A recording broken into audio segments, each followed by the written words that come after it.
स्वागत है फ्रेंड्स। आज हम बात करने वाले हैं वर्णमाला के टॉप 50 क्वेश्चंस के बारे में। अगले वीडियो में हमने आपको टॉप 25 क्वेश्चनों के बारे में बताया है। अब इस वीडियो में आपको टॉप 50 क्वेश्चनों के बारे में बताएंगे, जिसमें से पहला क्वेश्चन है, व्यंजन और स्वर के संयुक्त रूप को क्या कहते हैं? व्यंजन और स्वर के संयुक्त रूप को क्या कहते हैं? तो व्यंजन और स्वर के संयुक्त रूप को अक्षर कहते हैं। और अब वर्ण की यहाँ पर अगर बात की जाए तो भाषा की सबसे छोटी इकाई क्या कहलाती है? वर्ण कहलाती है। भाषा की सबसे छोटी इकाई वर्ण कहलाती है। अगला क्वेश्चन है, हिंदी भाषा में कितने व्यंजन होते हैं? तो हिंदी भाषा में आपके 33 व्यंजन होते हैं। छा ध्वनि किस स्वर के अंतर्गत आती है? तो छा ध्वनि जो है वो संयुक्त वर्ण के अंतर्गत आती है। संयुक्त वर्ण कैसे होता है? ये आपका का और सा के संयोग से आपका छा बनता है। 4 नंबर क्वेश्चन है कि या रा ला वा व्यंजनों को क्या कहते हैं? या रा ला वा व्यंजनों को क्या कहते हैं? तो या रा ला वा व्यंजनों को अंतस्थ व्यंजन कहते हैं। क्या कहते हैं? अंतस्थ व्यंजन कहते हैं। हिंदी भाषा में मूलतः वर्णों की संख्या कितनी मानी गई है? तो हिंदी भाषा में मूलतः वर्णों की संख्या 52 मानी गई है। तालव्य व्यंजन हैं। तालव्य व्यंजन हैं। तो जो तालव्य व्यंजन हैं वो चा छा जा झा ये आपके तालव्य व्यंजन हैं। और यहाँ पर तो ता था दा धा आपके दंते हैं। आगे हैं कि रा और धन माँ का रूप है। रा प्लस माँ का रूप है तो मर्म होता है। क्या होता है? मैं ऊपर माँ के ऊपर रा लग जाता है। ठीक, आगे हम बात करते हैं कि प्रा में पूर्ण रूप वर्ण है। तो प्रा में पूर्ण वर्ण क्या है? अब देखिए प्रा में पूर्ण वर्ण क्या है। इसके बाद में सबसे पहले हम प्रा का जिस उच्चारण करेंगे और उच्चारण करने के बाद प्रा में देखिए जो वर्ण जो है देर तक निकलता है वो आपका पूर्ण होता है, और जो पहले पूरा हो जाता है वो आपका पूर्ण नहीं होता है, वो आपका आधा होता है। अगला क्वेश्चन है, निम्नलिखित में से किसके अभाव में हम पढ़ नहीं सकते? किसके अभाव में हम पढ़ नहीं सकते? वर्णमाला की क्रमबद्धता का ज्ञान। अगर जिसको भी वर्णमाला की क्रमबद्धता का ज्ञान नहीं होगा तो वो उसके अभाव में आप कुछ पढ़ नहीं सकते हैं। अनुनासिक व्यंजन कौन से होते हैं? तो अनुनासिक जो व्यंजन होते हैं वे कौन से होते हैं? प्रत्येक वर्ग का पंचमा अक्षर जो होता है वो आपके अनुनासिक कहलाते हैं। अंगा है, अणा है, इया है, ना है और आपका माँ है, ये आपके अनुनासिक व्यंजन कहलाते हैं। आगे बात करते हैं, ऐसी कौन सी दो मात्राएं हैं जिनका प्रयोग तो किया जाता है किंतु उनका समावेश स्वर में नहीं किया जाता? स्वर में नहीं किया जाता। अन और आहा, इन्हें आयुगवाह भी कहा जाता है। हिंदी के स्पर्श व्यंजन के 5 वर्गों के दूसरे और चौथे वर्ण को कहते होते हैं। मतलब जो 5 वर्ग के होते हैं उसमें दूसरा और चौथा वर्ण आपके क्या कहलाते हैं? तो दूसरा और चौथा वर्ण आपके महाप्राण व्यंजन कहलाते हैं। अल्पप्राण व्यंजन की अगर यहाँ पर बात की जाए तो पहला, तीसरा और पांचवा वर्ण जो होते हैं वो आपके अल्पप्राण कहलाते हैं। प्रत्येक वर्गों के अब घोष में तीसरा, चौथा और पांचवा जो होते हैं ये घोष व्यंजन कहलाते हैं। अघोष पहला और दूसरा जो होता है प्रत्येक वर्ग का वो आपके अघोष व्यंजन कहलाते हैं। उच्चारण की दृष्टि से कौन सा विकल्प शुद्ध है? उच्चारण की स्थान की दृष्टि से कौन सा विकल्प आपका शुद्ध है? तो उच्चारण की दृष्टि से सा आपका जो होता है ये दंती सा होता है, और ये आपका जो है ये आपका मूर्धन्य नहीं, ये तालव्य होता है, और ये जो आपका तालव्य है ये आपका मूर्धन्य होता है, और ये चा जो है ये कंठ नहीं होता है, ये ताल होता है। जिनका उच्चारण ऊपर के दांतों पर जीभ लगाने से होता है उसे कहते हैं।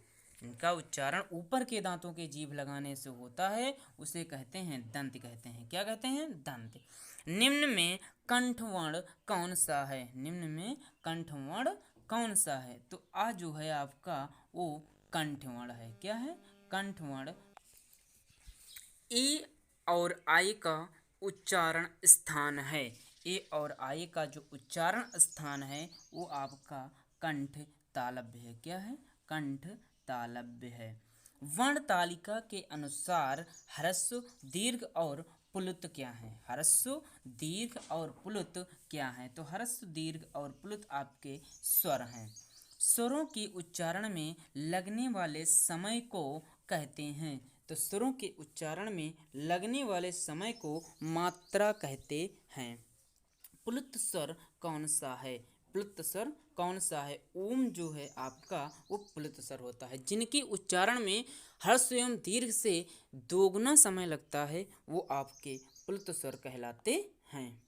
आगे, लिप चिन्हों के क्रमबद्ध समूह को क्या कहते हैं? तो लिप चिन्हों के क्रमबद्ध समूह को वर्णमाला कहते हैं। क्या कहते हैं? वर्णमाला कहते हैं। प्रकंपी वर्ण है। प्रकंपी वर्ण है। र आपका जो होता है वो प्रकंपी वर्ण कहलाता है। निम्नलिखित में से प्राकृतिक स्वर है। प्राकृतिक स्वर हैं तो आ, ई, उ आज सभी जो होते हैं ये प्राकृतिक स्वर कहलाते हैं। जिस व्यंजन के उच्चारण के समय जीभ की नोक वायु से रगड़ खाकर कंपती है उसे क्या कहा जाता है? तो उसे लुंठित कहा जाता है। जिसे रा, लुंठित व्यंजन आपका रा भी होता है। इसे रा को लुंठित व्यंजन भी कहा जाता है और ला को पार्श्विक व्यंजन कहा जाता है। और तीनों सा और हा को ऊष्म व्यंजन कहा जाता है। और प्रत्येक वर्ग का दूसरा और चौथा वर्ण महाप्राण आपका कहलाता है। व्यंजनों के नीचे जो एक छोटी तिरछी लकीर दिखाई देती है उसे हिंदी में क्या कहते हैं? तो उसे हिंदी में हल कहते हैं। क्या कहते हैं? हल कहते हैं। निम्नलिखित में से स्पर्श संघर्षी स्वर है। निम्नलिखित में स्पर्श संघर्षी स्वर है तो जो स्पर्श संघर्षी ई और बड़ी ई आपके स्पर्श संघर्षी स्वर हैं। निम्नलिखित में से द्विमात्रिक स्वर है तो द्विमात्रिक स्वर आपका कौन सा है? तो ई, देखिए द्विमात्रिक मतलब दो मात्राएं। तो देखो ई जो है उसमें भी दो मात्राएं, आ भी है और औ भी आपके ये उपरोक्त सभी जो हैं वो आपके द्विमात्रिक स्वर हैं। जिह्वा के आधार पर स्वर के कितने भेद हैं? जिह्वा के आधार पर स्वर के कितने भेद हैं? तो जिह्वा के आधार पर स्वर के 3 भेद हैं। हिंदी में लेखन के आधार पर कितने वर्ण हैं? तो हिंदी में लेखन के आधार पर 52 वर्ण हैं। आषाढ़ शब्द में किस व्यंजन का प्रयोग हुआ है? आषाढ़ शब्द में किस व्यंजन का प्रयोग हुआ है? तो आषाढ़ शब्द में द्विगुण व्यंजन का प्रयोग हुआ है। अनुस्वार किसका कार्य करता है? अनुस्वार किसका कार्य करता है? तो अनुस्वार जो है वो आपका पंचम वर्ण का कार्य करता है। अगला क्वेश्चन है, जिन ध्वनियों की गणना न स्वर में की जाती है और न ही उनकी गणना व्यंजन में की जाती है उसे कहते हैं। जिनकी गणना न स्वर में की जाती है और न ही उनकी गणना व्यंजन में की जाती है वे आपके आयोगवाह कहलाते हैं। क्या कहलाते हैं? आयोगवाह कहलाते हैं। आयोगवाह जो होते हैं वो दो होते हैं। पहला आपका अन होता है और दूसरा आपका आहा होता है। सुर तंत्रियों के आधार पर व्यंजनों को कितने वर्गों में बांटा गया है? सुर तंत्रियों के आधार पर व्यंजनों को 2 वर्गों में बांटा गया है। इनमें से कौन सी देवनागरी लिपि की वर्ण ध्वनि नहीं है?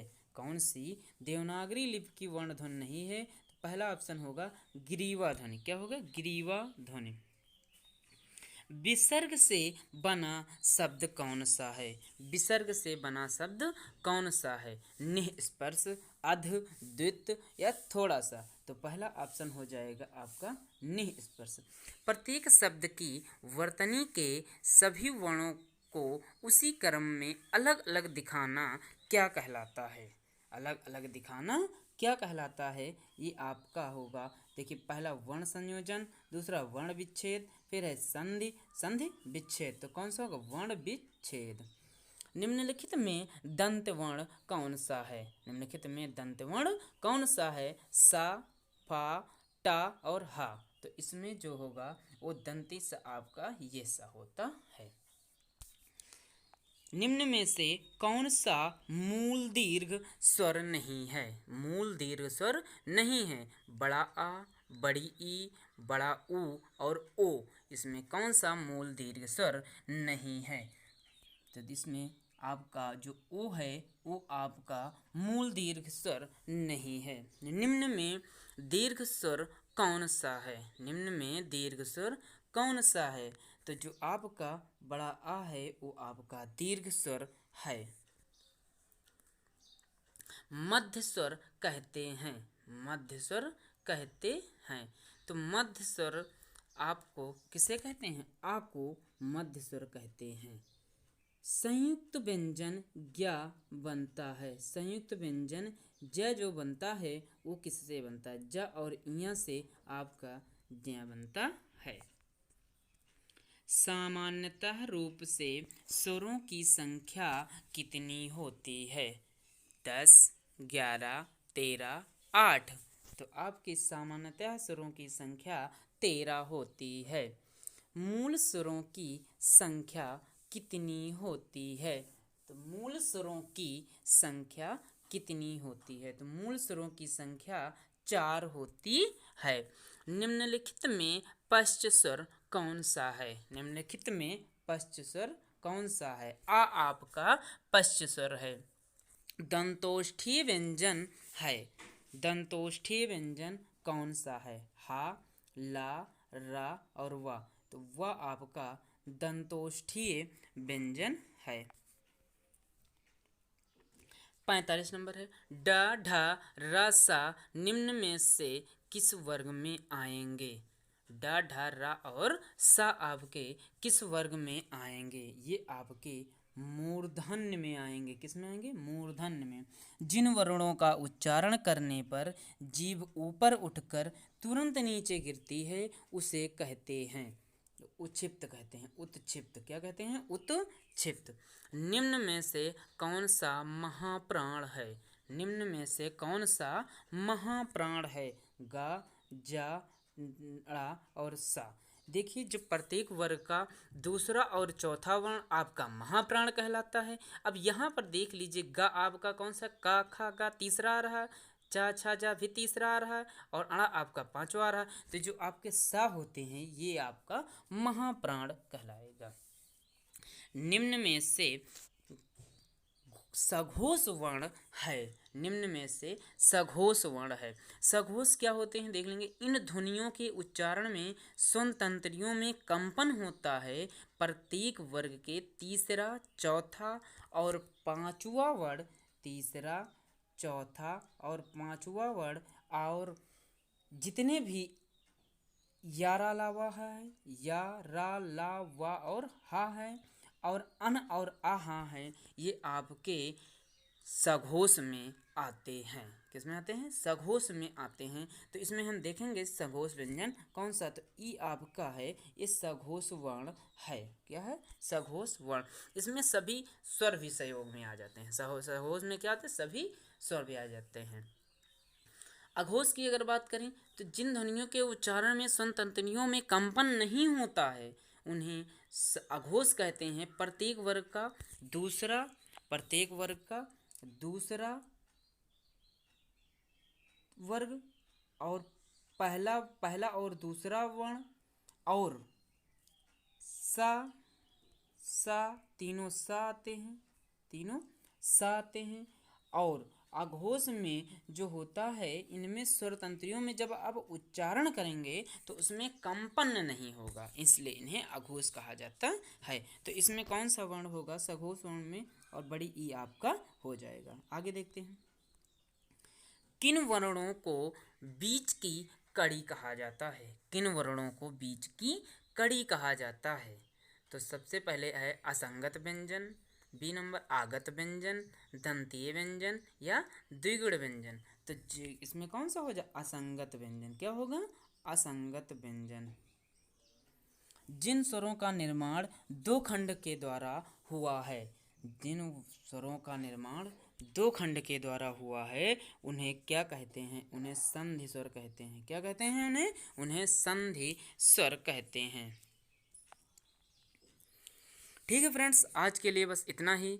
अब इसी तरह के नेक्स्ट वीडियो देखने के लिए आप लोग हमारे चैनल को सब्सक्राइब कर लें और बेल आइकन को प्रेस कर लें और वीडियो को ज़्यादा से ज़्यादा शेयर करें। ठीक है, आज के लिए इतना ही। अब आपको हम नेक्स्ट वीडियो में मिलते हैं।